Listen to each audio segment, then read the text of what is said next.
Hi, everyone. Thank you so much for joining us. Before we get started, we just ask that you please stay on mute until you're called on. We go one question at a time. And on this first round of questions, if you wouldn't mind just saying your name and outlet so Leslye knows she's speaking to. And we will start with Keith and Kerwin, please. Hi. So my question for you is, how did your work on previous shows such as Russian Doll influence your vision and direction for the Acolyte? How did my work on other shows shape the vision? I mean, certainly Russian Doll, I'd say. That was an intricate story, obviously, with the Groundhog Day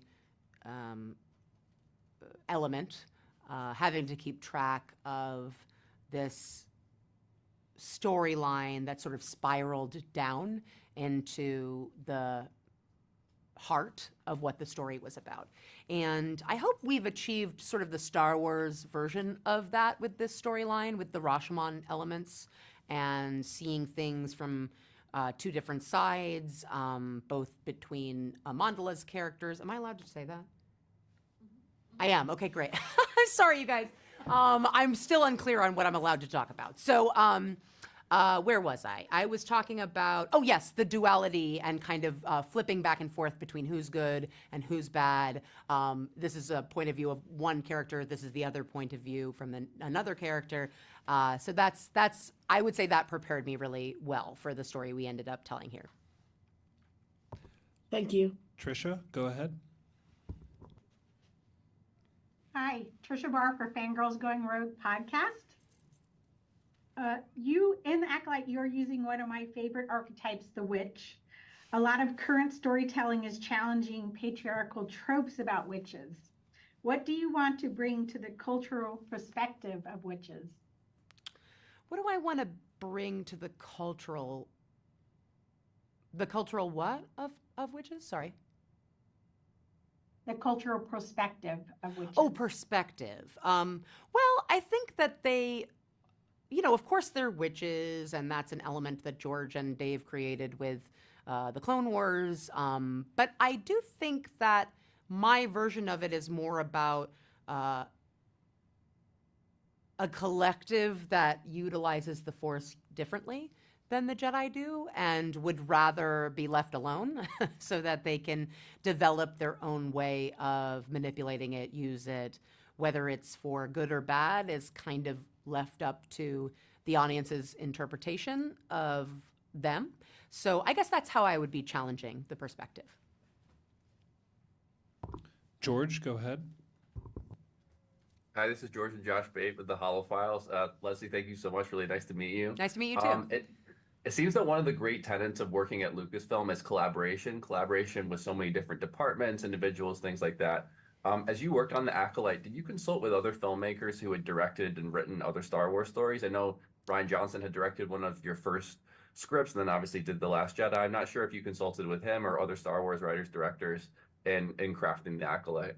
Well, it's interesting. I worked so closely with my designers, and all of them were very well versed in either their fandom for Star Wars or their understanding of it aesthetically. And also, they were very familiar with the aesthetic of the High Republic as well. So we did a lot of trial and error. We did a lot of collaboration.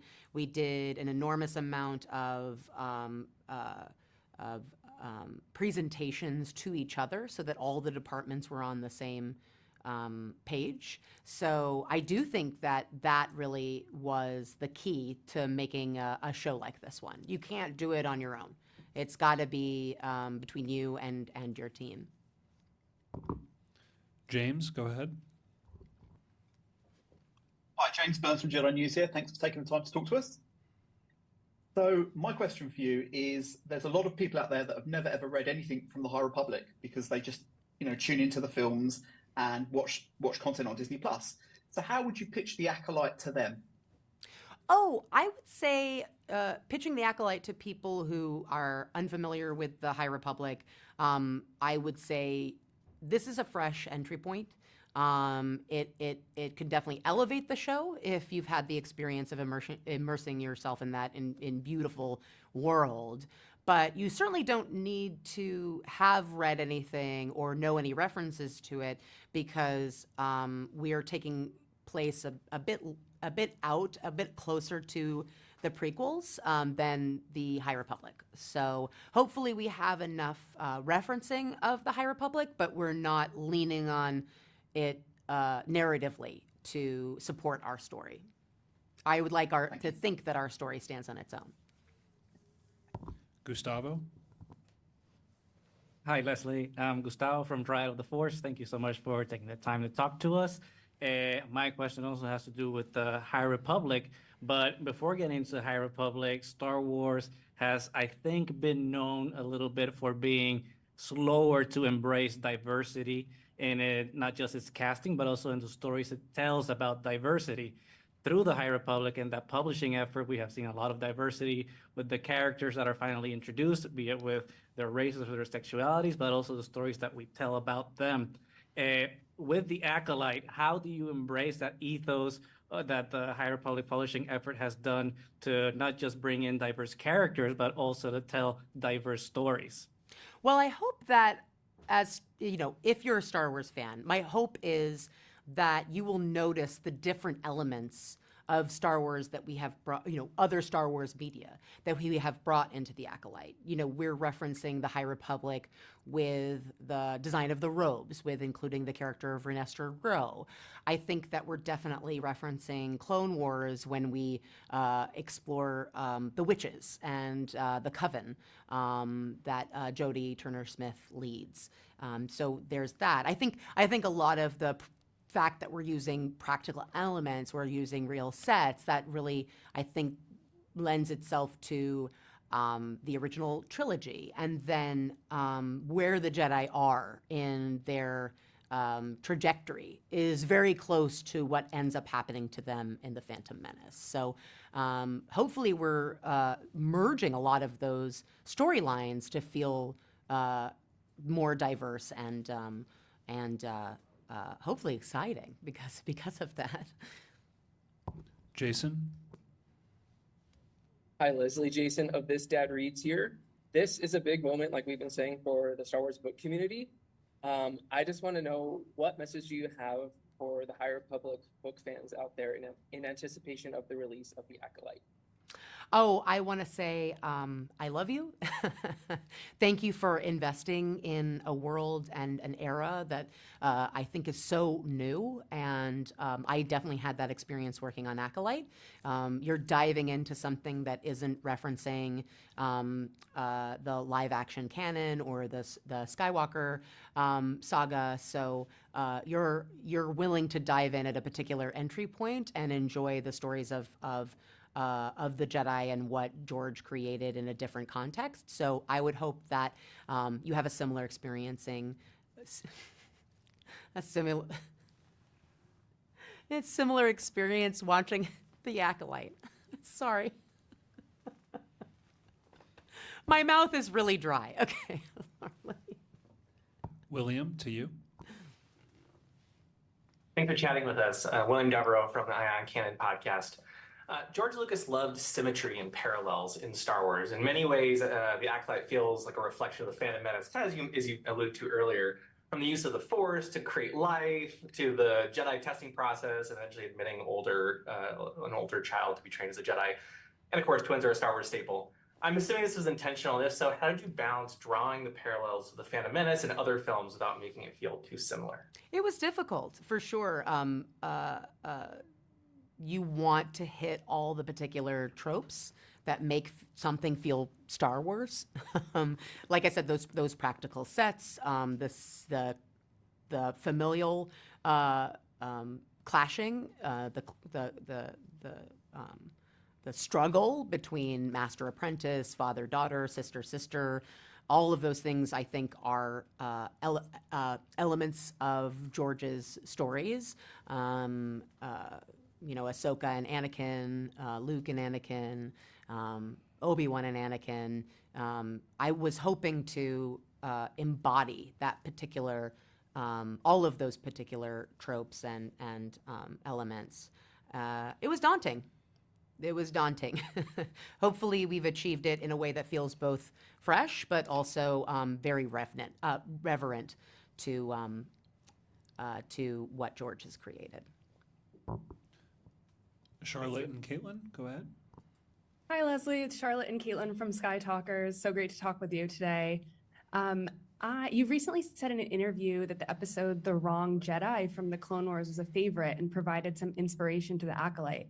What was it about that episode that stayed with you and maybe found its way into the Acolyte? Well, there are two elements of that episode that I think show up in the Acolyte. First of all, the wrongful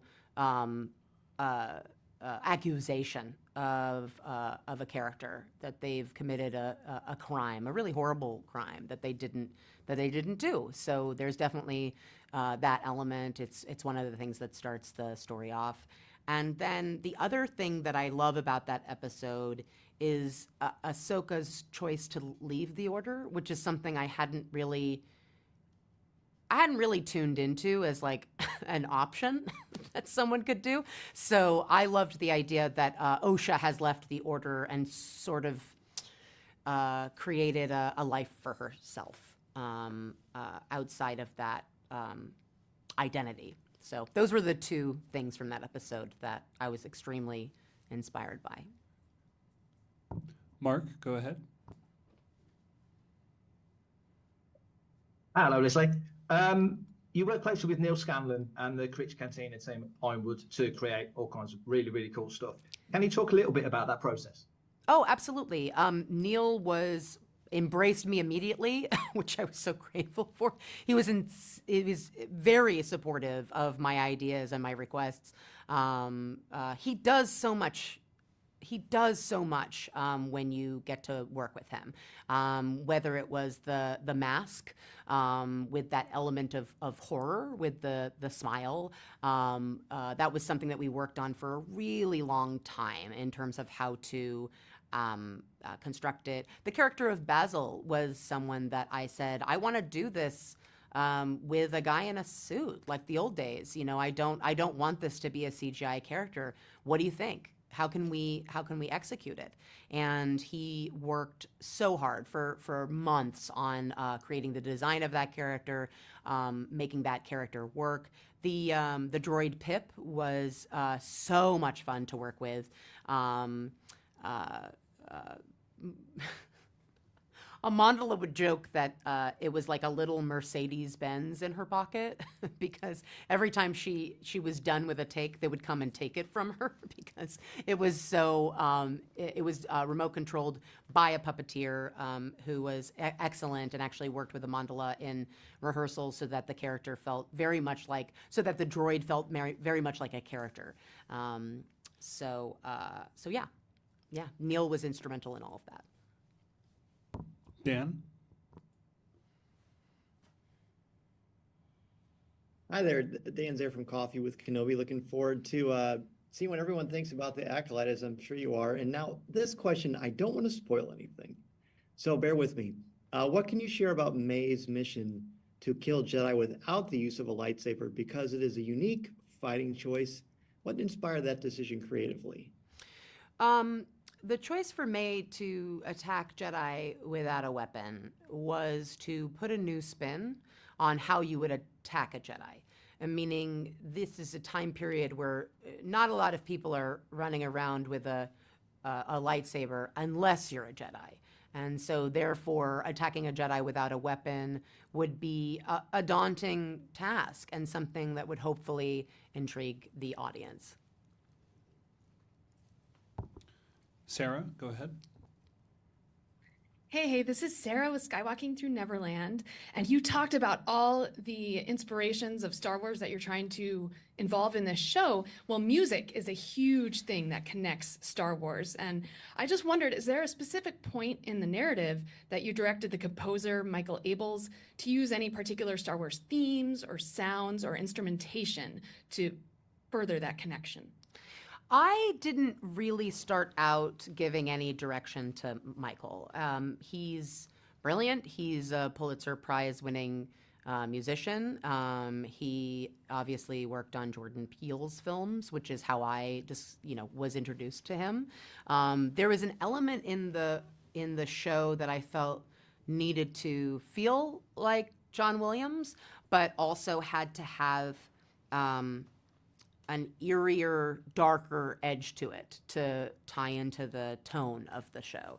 Initially, I didn't really give him a lot of direction. It was more once we got into specific cues that I would say I would give certain direction, like this just doesn't feel, very Star Warsy to me. Or he would say, I think this is a really huge moment because a lightsaber is being pulled out, and I would say, yeah, but it's the bad guy pulling out a lightsaber. So, and we would kind of have those really spirited conversations about how to execute. Or how to support choices that were elements of Star Wars that we've seen before, but be specifically in his perspective and voice and point of view as a composer. That's all the time we have. Thank you all so much for joining us, and have a good rest of your day. Thank you, Leslye. Bye. Have a good day. Thank you. That was great. May the force be with you. With you. Always.